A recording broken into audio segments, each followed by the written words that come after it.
नमस्कार साथियों, सार्थक पहल बदलाव हमसे में पुनः आप लोगों का एक बार स्वागत है। चलो बने अर्थशास्त्र मुहिम के अंतर्गत पिछले वीडियो में हमने पढ़ा था खाद्य सुरक्षा। खाद्य सुरक्षा अभी हम पढ़ेंगे, इससे पहले पढ़ा है हमने पीडीएस प्रणाली, पब्लिक डिस्ट्रीब्यूशन सिस्टम, और ये एक घटक है खाद्य सुरक्षा का। खाद्य सुरक्षा का पीडीएस में हमने देखा कि 1960 के दशक में इसे शुरुआत किया गया और 1992 में इसे पुनर्गठित किया गया। 1997 में फिर इसमें संशोधन किया और क्या नाम दिया इसे?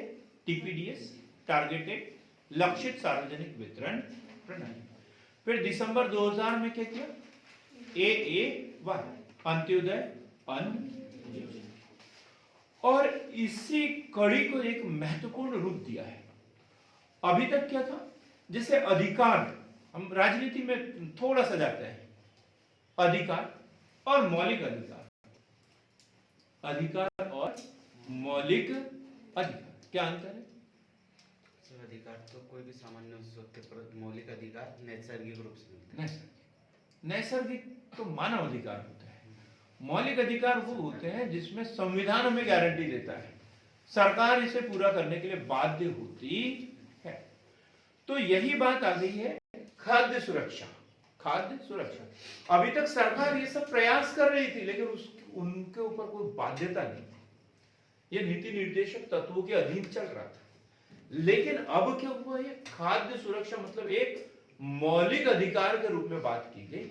खाद्य सुरक्षा में एक अधिकार दिया गया, एक अधिनियम बनाया गया। तो अब हम इसे अब डिटेल में पढ़ेंगे। तो खाद्य सुरक्षा क्या है? व्यक्ति का मूलभूत अधिकार। खाद्य सुरक्षा क्या है? व्यक्ति का मूलभूत अधिकार। सभी लोगों को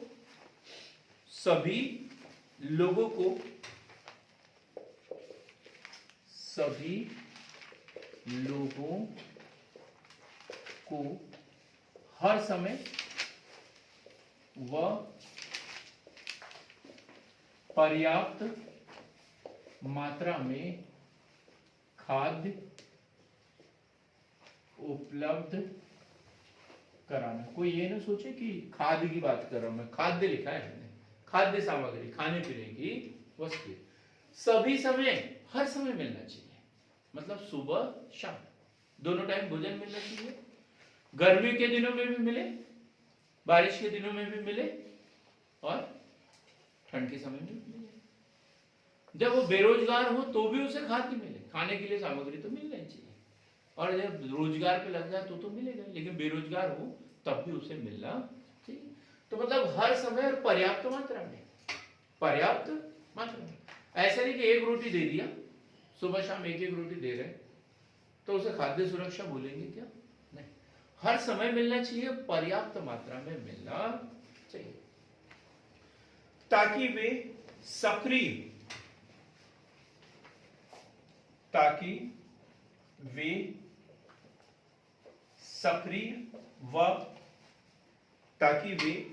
सक्रिय व स्वस्थ जीवन जी सके, स्वस्थ जीवन जी सके।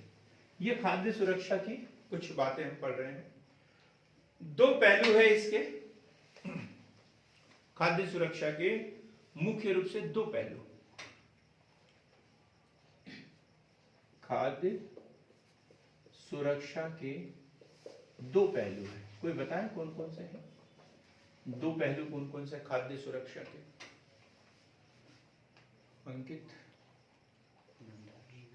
इधर भी देख लिया करो। खाद्य सुरक्षा के दो पहलू हैं।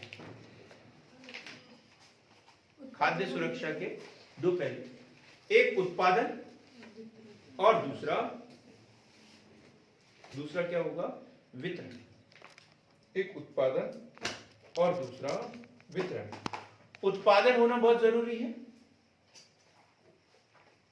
और उत्पादन के साथ साथ वितरण होना भी बहुत जरूरी है।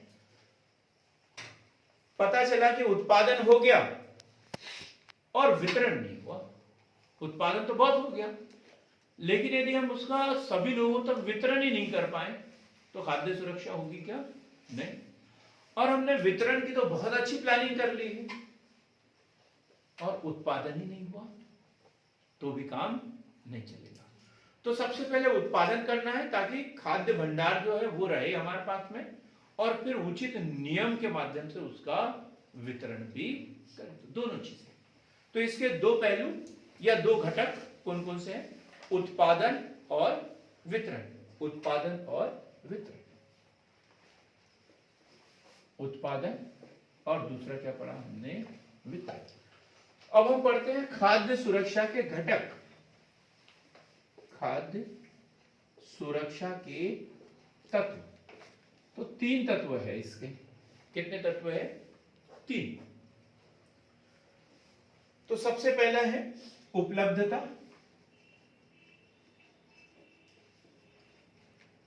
फिर है पहुंच, और तीसरा है वितरण। सेम जो उत्पादन है इसी को हमने उपलब्धता, फिर पहुंचाना और फिर वितरण, अलग अलग जगह तक हमने इसको बांट दिया।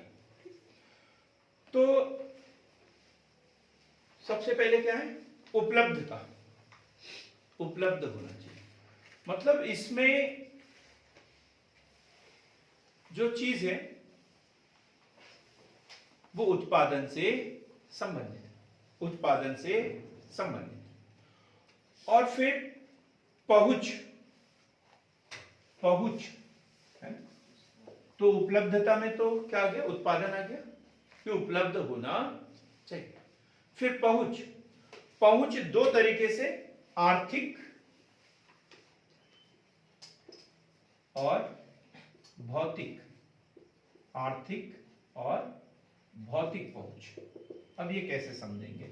आर्थिक पहुंच और भौतिक पहुंच।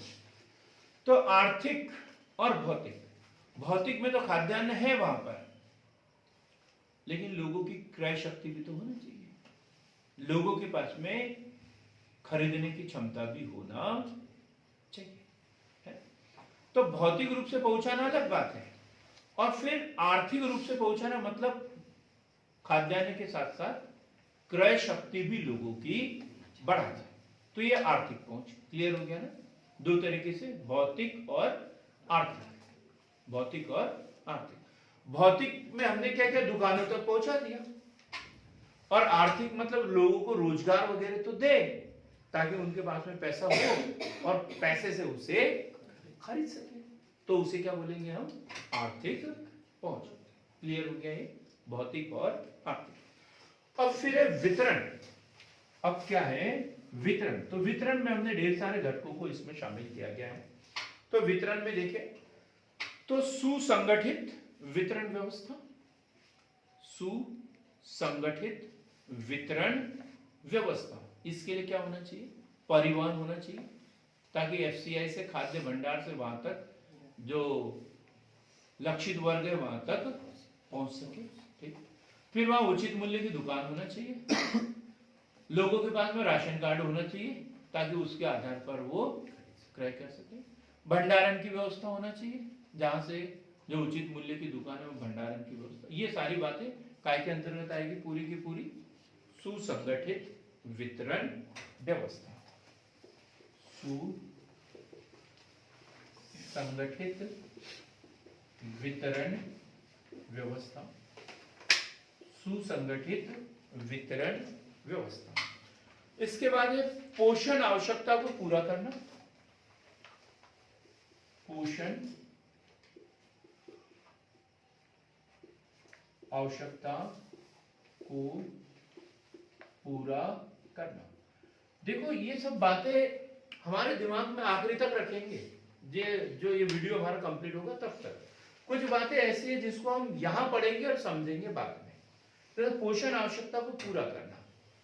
अब हम एक परिवार को देखो, वहां बच्चा भी मिलेगा, युवा भी मिलेगा और बुजुर्ग भी मिलेगा।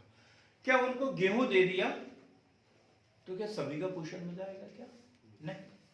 हर वर्ग की जो होती है आवश्यकता अलग अलग होती है, अलग अलग होती है। तो हर वर्ग के अनुसार उन्हें पोषक तत्व उपलब्ध कराना। तो ये खाद्य सुरक्षा में हम देखेंगे आगे कि बच्चों के लिए आंगनवाड़ी के माध्यम से अलग व्यवस्था, छोटे बच्चों के लिए, जो मिडिल एज के हैं उनके लिए स्कूल में मध्याह्न भोजन की बात कर रहे हैं, बुजुर्गों के लिए भी मध्याह्न भोजन की बात कर रहे हैं, उसमें देना है उनको, बुजुर्गों को भी, ठीक, सभी वर्गों के लिए, है ना। तो पोषण आवश्यकता को पूरा करना। तो जब हम पोषण की बात करते हैं तो उसमें ये भी मेनू के अनुसार भोजन देना है, सब कुछ उसमें होना चाहिए। सिर्फ गेहूं खा के तो आदमी जीवित नहीं रह सकता, पर्याप्त पोषक तत्व उसमें होना चाहिए, वो बात भी इसमें की गई है। पारंपरिक खाद्य व्यवहार के अनुरूप होना,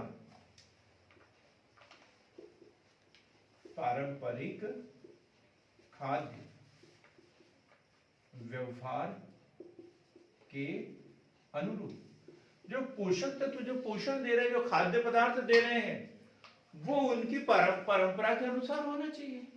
नहीं तो पता चला कि मध्य प्रदेश के निवासी या नर्मदा घाटी वाले शाकाहारी लोग, और इनको दे रहे कुछ और, या कुछ नहीं है, यही खाना पड़ेगा, तो वो काम चलेगा क्या?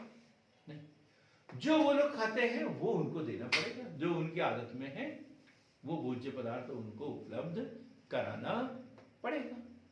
अब सिर्फ हमारे यहाँ वालों को सिर्फ चावल ही चावल देने लग जाए, जबकि हमारा पेट तो तब भरता है जब हम रोटी खाते हैं, है? तो गड़बड़ हो जाएगा ना फिर। तो वो बोला ना, पारंपरिक खाद्य व्यवहार के अनुरूप उन्हें उपलब्ध कराना है। सुरक्षित होना, सुरक्षित होना क्या बताएंगे इसमें, सुरक्षित होना में?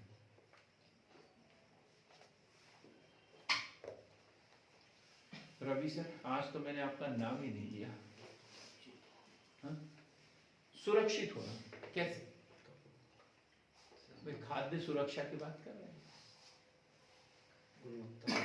गुणवत्ता तो होगी, वो सब बात हम पहले कर चुके हैं। भंडार गारंटी होनी चाहिए कि अगले महीने भी मिलेगा, पता चला कि इस महीने मिल गया, पता नहीं कब मिलता है, ये नहीं होना चाहिए, है ना। सुरक्षा, पूरी खाद्य सुरक्षा की बात कर रहे हैं, तो हर समय हर दिन जब जरूरत पड़े तब मिलना चाहिए, ठीक। महीने भर का एक साथ दे रहे हो तो एक साथ दे दो, सप्ताह का दो, लेकिन जितना चाहिए उतना मिलना चाहिए, इस बात की गारंटी होना चाहिए। गुणवत्ता का मानक स्तर होना, गुणवत्ता का मानक स्तर होना, नहीं तो सड़ा हुआ अनाज लाके दे दिया, बोले खाओ, ये नहीं होना चाहिए। बात क्लियर हो गई? FAO क्या चीज है? FAO खाद्य एवं कृषि संगठन,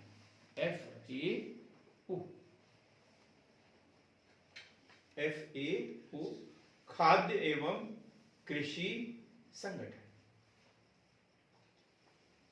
फूड एंड एग्रीकल्चर ऑर्गेनाइजेशन। 1965 में इन्होंने बोला था कि खाद्य सुरक्षा उपलब्ध कराना चाहिए। अब खाद्य सुरक्षा जाल, खाद्य सुरक्षा को उपलब्ध कराने के लिए भारत में क्या प्रयास किए गए हैं, कल परसों से हम यही पढ़ रहे हैं। तो इसमें 3 योजनाएं हैं खाद्य सुरक्षा जाल के अंतर्गत। ये सोचा कि कोई भी वर्ग जो है खाद्य सुरक्षा से अछूता न रहे। तो नंबर 1 सार्वजनिक वितरण प्रणाली, क्या बोलते हैं हम इसे? पीडीएस। दूसरा पीडीएस, दूसरा है समेकित बाल विकास सेवाएं, समेकित बाल विकास सेवाएं बच्चों के लिए है? और तीसरा MDM, मध्याह्न भोजन कार्यक्रम। तो इससे हमने बड़ों को ले लिया पीडीएस, इससे हमने बहुत छोटे बच्चों को ले लिया और इससे मध्यम आयु के बच्चों को ले लिया। तो इस तरीके से ये ऐसे 3 योजना लागू कर दी गई। इसमें समेकित बाल विकास योजना है ICDS, integrated child development programme. 1975 में जो इसे शुरू किया गया था, 1975 या 78 क्या 75 आईसीडीएस। इसके माध्यम से जो है बच्चों के साथ साथ नहीं, गर्भवती माताओं को भी पोषक आहार इसके माध्यम से दिया जाता है। तो अब कोई वर्ग छूटा क्या नहीं, सभी को मतलब खाद्य सुरक्षा के अंतर्गत लाने का प्रयास किया गया। इसके साथ 2 अवधारणाएं और, भाई इनको देंगे कहां से, तो इसके लिए बफर स्टॉक, कल हमने पढ़ा था बफर स्टॉक और खाद्य सुरक्षा। बफर स्टॉक की बात करते हैं तो क्या है बफर स्टॉक, कल भी बताया था। तो कुछ आकस्मिक परिस्थितियों जैसे सूखा, अकाल, फसलें खराब होने की स्थिति आदि से संरक्षण, सुरक्षा आदि की स्थिति से सुरक्षा तथा मूल्य की अचानक तेजी से सामान्य लोगों को सुरक्षित करने के लिए गेहूं एवं चावल का सरकार स्टॉक रखती है, जिसे बफर स्टॉक कहते हैं। क्या उद्देश्य होते हैं बफर स्टॉक के? सामान्य सा क्वेश्चन है। बफर स्टॉक तो समझ में आ गया है, कल भी पढ़ा आपने बफर स्टॉक। क्या सरकार जो आकस्मिक स्थिति से निपटने के लिए खाद्यान्न का स्टोर करके रखती है। क्यों करती है दीक्षा? अगर उत्पादन नहीं होगा, अगर किसी टाइम में आपातकालीन हाँ। स्थिति आ गई तो फिर वो वृद्धि हो जाएगी। खाद्य सुरक्षा सबसे पहला है, खाद्य सुरक्षा, और दूसरा है मूल्यों में वृद्धि को रोकना, है ना? 2 ही कारण है। एक तो मूल्यों में वृद्धि नहीं होगी, यदि किसी समय उत्पादन कम हो और बफर स्टॉक न हो तो फिर खाद्यान्नों की कीमतें एकदम आसमान को छू जाएगी, आम आदमी तो खरीद ही नहीं पाएगा, ठीक। और यदि बफर स्टॉक है तो सरकार उसमें से लेके आ जाएगी, तो एक तो जिसको नहीं मिल रहा था उसको मिल भी जाएगा और कीमतें भी ज्यादा नहीं बढ़ पाएगी। क्लियर हो गया ना? 3 नंबर का 5 नंबर का कैसे भी क्वेश्चन आए तो आप इसको लिख लेना। 5 नंबर का आता है तो FCI वगैरह 1965 सब कुछ इसमें डाल देंगे, ठीक। अब हम बात करते हैं खाद्य सुरक्षा अधिनियम। खाद्य सुरक्षा अधिनियम 2013। खाद्य सुरक्षा अधिनियम 2013 10 सितंबर 2013 को अधिसूचित किया गया। यही का यही क्वेश्चन सेम का सेम आया है, इसलिए मैंने लिखवा दिया। मेंस में पूछा गया है, हम 2014 करके आ गए थे। 3 नंबर का क्वेश्चन आता है तो उसमें तारीख लिखना होता है, सिर्फ तारीख, सन लिखना होता है। 2014 लिख के आ गए, 2013 को। तो कब? 10 सितंबर 2013 को अधिसूचित किया गया। NFSA, नफ्सा भी जिसे कहते हैं, है ना? National food security act, NFSA, national food security act. कब लागू किया गया इसे? 10 सितंबर 2013 को अधिसूचित किया गया। खाद्य सुरक्षा अधिनियम।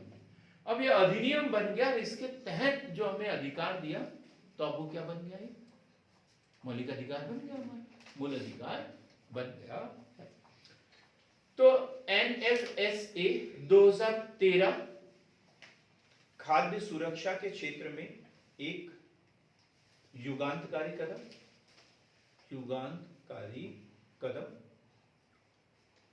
क्या है उद्देश्य इसका?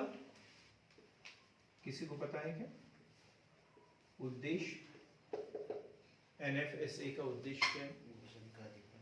भोजन का अधिकार, बिल्कुल सही।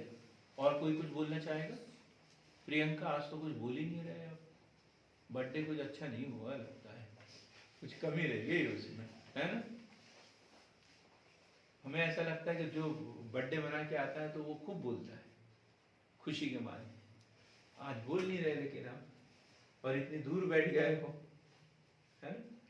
तो ऐसा काम नहीं करना। ये कितने लोग बैठे हैं? 5। तो इस लाइन में भी 5 ही बैठ जाना कल से, ठीक? ठंड भी नहीं लगेगी, ठीक? तो क्या है? युगांतकारी कदम है। इससे पहले ऐसे ही कभी प्लानिंग नहीं की है, तो युगांतकारी इसे बोलेंगे। उद्देश्य क्या है? देश के सभी नागरिकों को हर समय पर्याप्त भोजन उपलब्ध कराना। खाद्य सुरक्षा का उद्देश्य भी यही बताया था, हर समय पर्याप्त भोजन उपलब्ध कराना। और काय के माध्यम से खाद्यान्न की उपलब्धि कैसे कराएंगे? ये सार्वजनिक वितरण प्रणाली के माध्यम से। इसमें खाद्य सुरक्षा अधिनियम में किसका उपयोग किया है? पीडीएस का। पीडीएस के माध्यम से उपलब्ध कराएंगे। तो दूसरी लाइन भी लिखेंगे, पीडीएस के माध्यम से खाद्यान्न आम लोगों तक पहुंचाने की व्यवस्था करना। तीसरा उद्देश्य, क्यों सोचा होगा ऐसा सरकार ने? भाई इतने दिन से पीडीएस प्रणाली चल रही थी, आईसीडीएस चल रहा था, 1995 से एमडीएम चल रहा था, फिर भी सरकार को अलग करने की जरूरत क्यों पड़ गई? कुपोषण, है ना? कुपोषण। तो देखा कि हमारे मध्य प्रदेश में, भारत में कुपोषण अभी भी है, तो कुछ तो कमी है पीडीएस में, आईसीडीएस में, तो उन कमियों को, उस रिसाव को दूर करना था। तो अगला तीसरा उद्देश्य, कुपोषण तथा इससे जुड़ी समस्याओं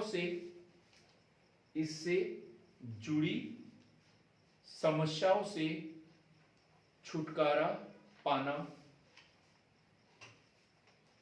क्या?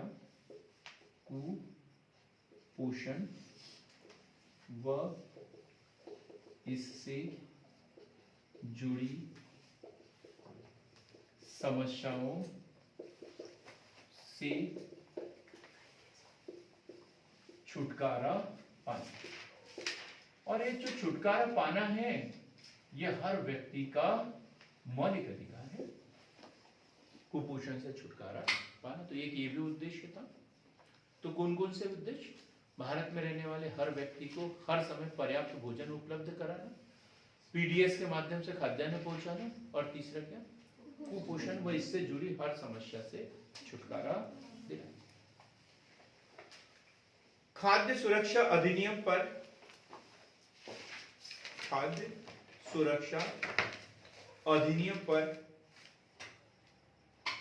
12 सितंबर 2013 को राष्ट्रपति महोदय द्वारा हस्ताक्षर किया गया। वह इसे अधिसूचित कब किया गया? 10 सितंबर। राष्ट्रपति महोदय द्वारा हस्ताक्षर, राष्ट्रपति महोदय द्वारा हस्ताक्षर कब? 12 सितंबर 2013। अब हम एक पॉइंट लिखते हैं, लागू कब किया गया? इसे लागू किया गया 2 अक्टूबर 2013। 2 अक्टूबर 2013। कहां से लागू किया गया इसे? जहां से पंचायती राज लागू हुआ था, राजस्थान के नागौर से। राजस्थान के नागौर से इसकी शुरुआत की गई। राजस्थान के नागौर से इसकी शुरुआत की गई। बात यहां तक क्लियर हो गई एकदम? तो खाद्य सुरक्षा अधिनियम 10 सितंबर 2013 को इसे अधिनियमित किया गया। 12 सितंबर 2013 को राष्ट्रपति महोदय द्वारा हस्ताक्षर किए और 2 अक्टूबर 2013 को राजस्थान के नागौर से इसे लागू कर दिया गया। उद्देश्य क्या थे इसके? हर समय हर व्यक्ति को पर्याप्त मात्रा में खाद्यान्न उपलब्ध कराना, पीडीएस के माध्यम से खाद्यान्न उपलब्ध कराना और कुपोषण व इससे जुड़ी अन्य समस्याएं हैं उसे जड़ से समाप्त करना, क्योंकि ये उसका मौलिक अधिकार होता है। अब क्या प्रावधान किए गए हैं? तो इसके अंतर्गत कुछ प्रावधान किए गए हैं, कुछ विवाद भी इस पे उठे थे। विवाद ऐसे कि इसमें देश की जो है बहुत अधिक जनसंख्या का बहुत अधिक प्रतिशत, लगभग 75% जनसंख्या शहरी क्षेत्र की, ग्रामीण क्षेत्र की और 50% शहरी क्षेत्र की जनसंख्या को इसमें शामिल किया गया है। और जब तेंदुलकर समिति ये ऐसी समितियां गठित होती है तो बोलते हैं कि भारत में 20-21% जनसंख्या गरीबी रेखा के नीचे है। जब गरीबी रेखा के नीचे इतनी जनसंख्या है तो फिर इतने प्रतिशत जनसंख्या को इसका लाभ क्यों दे रहे हैं? ये थोड़ा सा ऑब्जेक्शन इस पे लगे हुए थे, तो हम इसको समझने की कोशिश करेंगे। तो पहला प्रावधान, और बहुत इंपॉर्टेंट क्वेश्चन है मेंस के लिए, प्री के लिए। तो पहला प्रावधान तो NFSA के तहत ग्रामीण क्षेत्र की 75% जनसंख्या व शहरी क्षेत्र की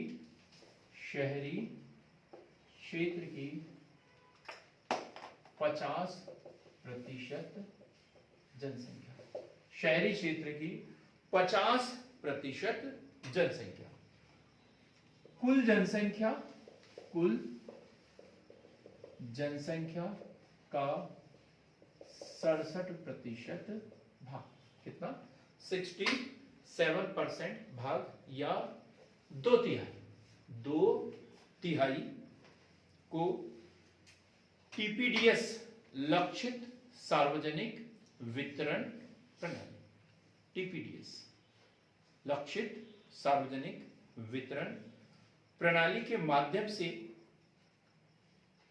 से सस्ती कीमतों पर खाद्यान्न प्राप्त करने का कानूनी अधिकार देता है। अब देखो इसमें क्या हुआ कि अब हम पहले एपीएल वालों को गेहूं वगैरह नहीं मिलता था, अब वो भी खरीद सकते हैं, लेकिन उनको थोड़ी सी ज्यादा कीमत देना होता है। ठीक, बीपीएल वालों को तो मिलता ही है, एपीएल वालों को भी कूपन वगैरह जारी होने लग गए हैं, वो भी वहां से खरीद सकते हैं, लेकिन उनको कीमत 2 रुपए किलो नहीं मिलेगा, उनको ज्यादा देना पड़ेगा, लेकिन मिलता तो है। तो पहला पॉइंट क्लियर हो गया। अब आप 75 और 50 को जोड़ो, कितना होता है? 125। 2 से डिवाइड करो, कितना होता है? 6.25। 62.5। फिर हमने 67% क्यों लिखा है? 67% क्यों लिखा है? हाँ? गलत हो गया ना मेरे से संजय कुमार, तुम बोला करो, नहीं तो ठाकुर बोलूंगा। क्यों लिखा? नहीं, क्योंकि ग्रामीण क्षेत्र की जनसंख्या ज्यादा है, उसका 75% और शहरी क्षेत्र की जनसंख्या 50। तो देखो यहाँ पे मापदंड अलग है, और यहाँ पे हमने टोटल जनसंख्या ली कि ग्रामीण क्षेत्र की कितनी करोड़ जनसंख्या, 80 करोड़ जनसंख्या, शहरी क्षेत्र की इतनी करोड़ जनसंख्या, फिर उसका प्रतिशत निकाला तो कितना आता है? 67%। हो गया डाउट क्लियर एकदम?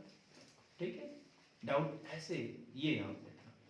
तो कुल जनसंख्या का कितना प्रतिशत आ गया इसमें? 67%। वैसे नियम से यदि करते हैं ग्रामीण क्षेत्र और शहरी क्षेत्र आधा आधा कर देते हैं तो फिर तो बात अलग थी, लेकिन उतनी आधी आधी जनसंख्या है क्या? नहीं, शहरी क्षेत्र की जनसंख्या कम है, ग्रामीण क्षेत्र की जनसंख्या ज्यादा है। तो हमने क्या किया, पहले ग्रामीण क्षेत्र की जनसंख्या लिया, उसका 75% ले लिया, शहरी क्षेत्र की जनसंख्या उसका 50% ले लिया, फिर कुल जनसंख्या का कितना हुआ? वो 67%। क्लियर हो गया? ठीक। दूसरा पॉइंट अब इसका देखते हैं। दूसरा पॉइंट, लाभार्थी को एक माह में, लाभार्थी को एक माह में, लाभार्थी को एक माह में कितना? 5 केजी। एक व्यक्ति की बात कर रहे हैं, एक व्यक्ति को 5 केजी चावल, गेहूं व मोटे अनाज की आपूर्ति, चावल, गेहूं वो मोटे अनाज की आपूर्ति। हेमलता, क्या होता है मोटा अनाज और कितना मोटा होता है? मक्का, ज्वार, बाजरा, ये सब, ये मोटे अनाज। ठीक, कितने रुपए किलो? 1 रुपए, 2 रुपए, 3 रुपए प्रति किलो की दर से दी जाएगी, है ना। यदि चावल है तो 3 रुपए किलो, गेहूं 2 रुपए किलो और मोटा अनाज 1 रुपए प्रति किलो की दर से दिया जाएगा। लेकिन एक परिवार को कितना? 5। एक परिवार को नहीं, एक सदस्य को, और एक परिवार को 25 किलो, क्योंकि 5 सदस्यों के परिवार को एक आदर्श परिवार माना गया है। ठीक, क्लियर हो गया यहाँ पे। लेकिन अब उस समय दूसरी योजना भी चल रही है, अंत्योदय अन्न योजना। अंत्योदय अन्न योजना, पीला कार्ड यदि किसी के पास है तो फिर 35 किलो मिलेगा। ठीक, लिखेंगे अंत्योदय अन्न योजना के अधीन, अंत्योदय अन्न योजना के अधीन, अंत्योदय अन्न योजना के अधीन 2.43 करोड़ निर्धनतम परिवारों के लिए खाद्यान्न की, निर्धनतम परिवारों के लिए खाद्यान्न की मात्रा 7 किलो प्रति सदस्य रहेगी, अर्थात कितना? 35 केजी। एक परिवार को कितना मिलेगा? 35 केजी पूर्ण परिवार के लिए। क्लियर हो गया ये भी? यदि एपीएल बीपीएल है तो 25 किलो मिलेगा, और अंत्योदय अन्न योजना वाला कार्ड है तो फिर 35 किलो मिलेगा। अधिनियम के अधीन, अधिनियम के अधीन कार्य का बंटवारा भी हो गया है। अधिनियम के अधीन पात्र परिवारों का चयन कौन करेगी? राज्य सरकार, राज्य सरकार। और खाद्यान्न उपलब्ध कौन कराएगी? केंद्र सरकार। ठीक, तो और ये समय दिया था 1 साल के अंदर राशन कार्ड देना होगा। पात्र परिवारों की पहचान जो है राज्य सरकार करेगी, और कितने? 1 साल के अंदर, 1 वर्ष के अंदर, 365 दिन के अंदर। पॉइंट क्लियर नहीं हुआ क्या? क्या है? अधिनियम के अधीन पात्र परिवारों का चयन राज्य सरकार 1 वर्ष के अंदर करेगी, 365 दिन के अंदर करेगी। भाई ये लागू हो जाएगा। और यदि ये एएवाई के अंतर्गत है, ये बीपीएल के अंतर्गत है, एपीएल के अंतर्गत है, ये पहचान ही नहीं हुआ तो खाद्यान्न कैसा मिलेगा? किसको 35 किलो देना है, किसको 25 किलो देना है?